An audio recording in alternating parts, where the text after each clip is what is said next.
va commencer avec vos quotidiens nationaux et ce prénom qui revient en une de l'actualité, Charlie. Charlie à suivre, c'est le titre de Libération ce matin.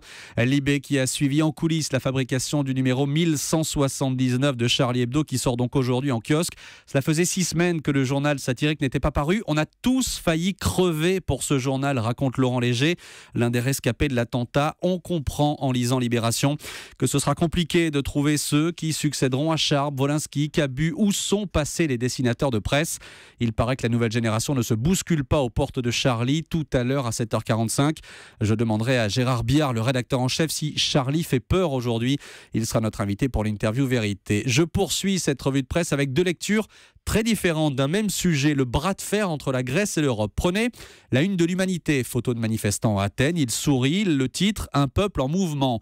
Prenez le Figaro Écho maintenant, photo du Premier ministre Alexis Tsipras, le regard vide au Parlement, les yeux cernés, la Grèce plie sous la pression de l'Europe, c'est le titre.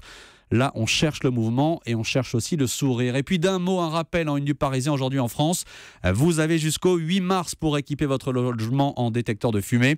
Comment ne pas se faire enfumer? Le Parisien nous donne une dizaine de conseils. Oui, on appréciera le jeu de mots. C'est remarquable. Combien en acheter? Où les installer? Quel prix? Si vous êtes un peu perdu, vous aurez toutes les réponses. Vous êtes prêts chez vous là?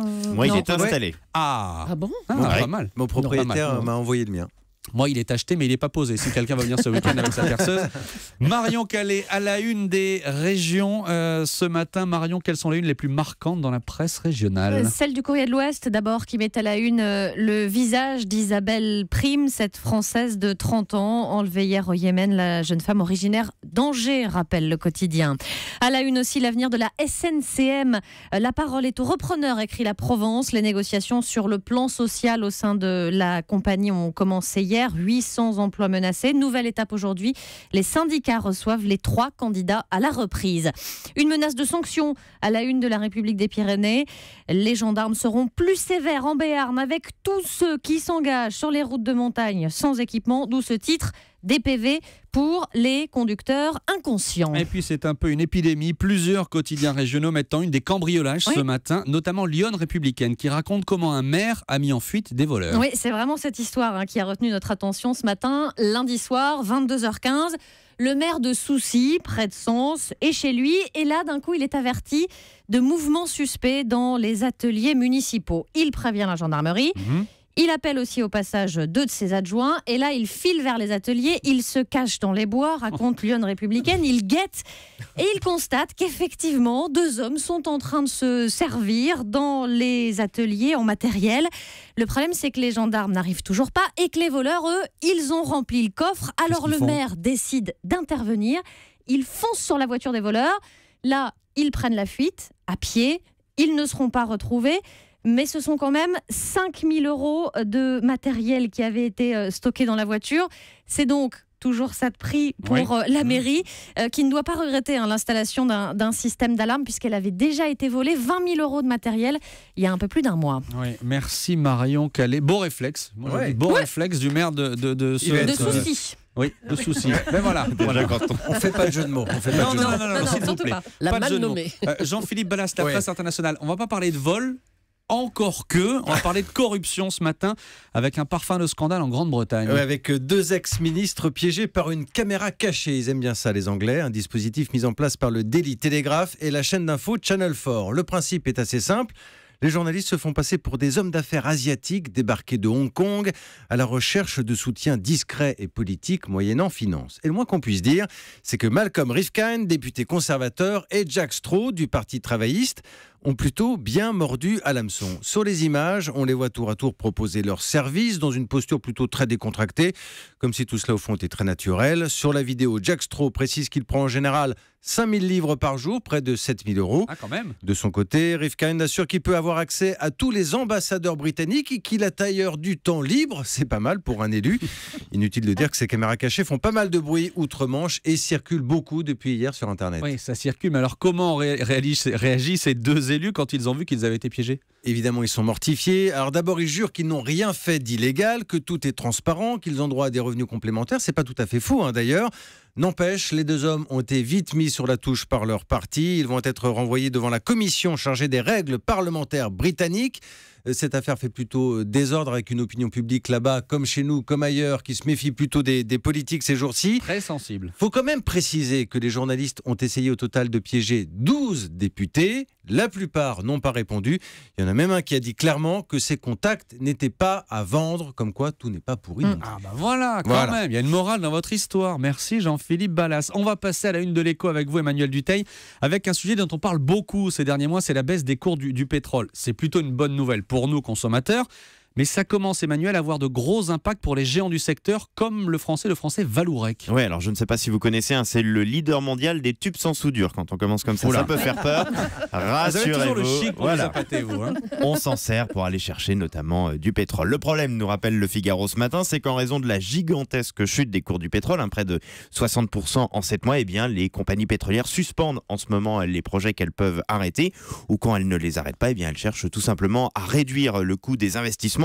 Aux États-Unis, par exemple, nous indique les Échos, Vallourec s'attend à une baisse de 40 à 50% du nombre d'appareils de forage par rapport à l'année dernière. Ça a donc un impact direct sur l'entreprise, qui est par exemple le premier fournisseur de tubes aux États-Unis. Même Barack Obama était venu inaugurer l'une de leurs usines. Surtout que chez Vallourec, l'exploration pétrolière et gazière représente quand même les 2/3 de leur activité. Le groupe a donc annoncé hier un plan de combat pour réduire ses coûts, avec par exemple une baisse du nombre des heures travaillées. 1400 postes sur les 21 000 que compte le groupe vont être supprimés.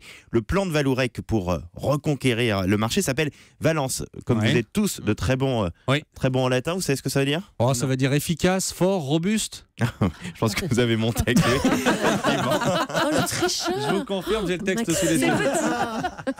Oui, écoutez, il n'est même pas une chance pour qu'on réponde.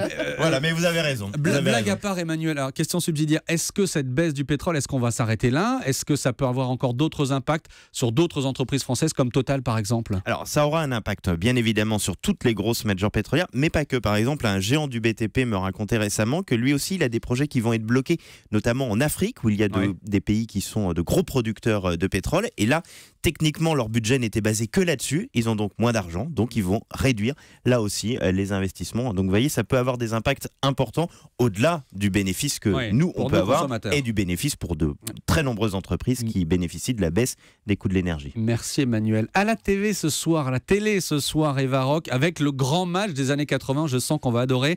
20h50 sur des 8, j'ai du mal avec les 8 aujourd'hui, des 8, un quiz, c'est parce qu'il y avait quiz derrière, présenté par Julien Courbet. Qui participe à l'émission ?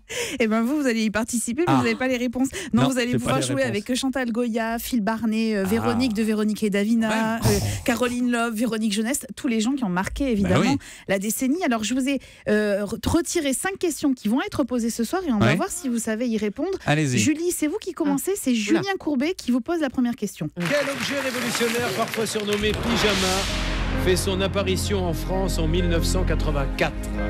Est-ce le baladeur MP3, la disquette informatique, la carte à puce téléphonique ou le poncho en plastique ? Top 7 secondes. Quoi ? C'est un objet révolutionnaire surnommé pyjama de temps en temps, c'était en 1984. Je sais pas. C'est la puce électronique. Pyjama. Parce qu'elle était rayée. Non mais je vous jure c'est vrai. Mais oui, moi j'ai cru que c'était l'entrée. Non, pas du Deuxième tout, question. c'est vrai. C'est pour Marion. Quel grand sportif des années 80 est surnommé le professeur ? Est-ce que je vous donne les propositions ou pas ? Ah, le professeur. Je sais. C'est Platini, non ? Alors, je vous donne 4 propositions. Alain Prost, Platini, Fillon ou Forger ? Prost ? C'est Eh oui, évidemment, Prost. On enchaîne. Jean-Philippe, dans quel dessin animé les héros se déplacent-ils en volant à bord du Grand Condor ? C'est hyper dur votre truc là. Les cités d'or. Je suis trop Les cités d'or. Allez, la réponse en musique. Oh, j'adore.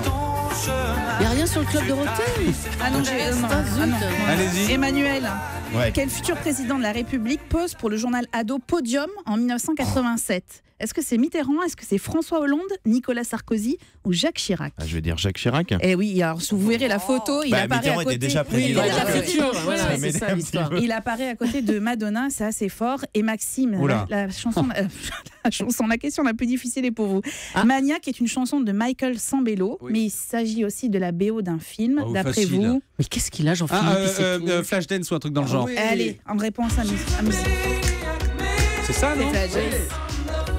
Il fallait dire Maniac. Voilà. Maniac, c'est vrai. Merci à vous. Le grand match des années 80, c'est donc ce soir à 20h50 sur les 8. Merci à vous 4. À demain pour le kiosque. À demain.